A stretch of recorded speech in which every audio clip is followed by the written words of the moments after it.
Everyone talks about time management, but more important than managing your time is managing your energy. And in this video, Carey Nieuwhof talks directly about how we can break our time and our day in zones that help us be most productive and most efficient. So without any further ado, let's tune in to Carey.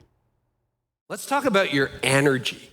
All right, let's talk about your energy. So stop just managing time, do all the time management stuff, read the books, get efficient, but efficient isn't effective.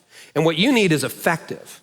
Because you can be so efficient and then people just give you more work, right? So start managing your energy. So here's a reality, we've hinted at this. Every leader gets 24 equal hours in a day, but this is the caveat. Not all hours feel equal and not all hours produce equally.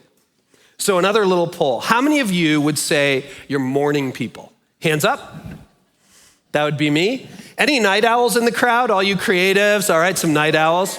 How many of you are zombies all day long? Hands up. All right, right? But okay, you've just acknowledged something that I think we don't think enough about. And what you've acknowledged is, I am better in the morning than I am at 4 o'clock in the afternoon. And for some of you, 8 p.m. is a lot better than 8 a.m. Fair?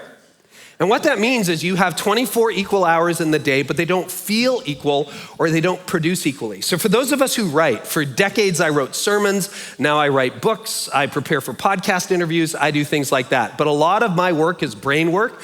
There's a world of difference for me. I'm a morning person. When I sit down to write a chapter of a new book or a blog post, at 7 a.m. than when I sit down at 7 p.m. or 1:30 p.m. And you know that instinctively, right? Something as simple as emptying an inbox can take you 10 minutes or 10 hours, depending on your brain fog and the amount that's there. And so what I want you to do, and this will be some homework, I'm gonna give you some resources at the end for free, and you can download a lot of what we talked about here and get some teaching videos so you can take this home. But I wanna show you what I call the energy clock.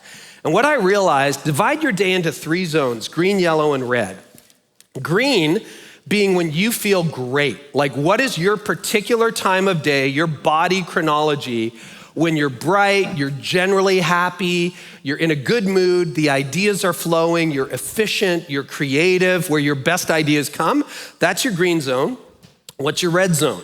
Your red zone is those couple hours a day when you're really dragging. Do you have those? Where it's like, I better have some caffeine. So some of you are going, wait a minute, you're in your red zone right now. Correct, I am, and in a different time zone. I'm on Eastern time. So Ray, there'll be a discount, okay, a little bit later for this talk. But I'm not at my best. But that's okay, I prepped all day for this talk and I can pull it off. I can be just fine in my red zone.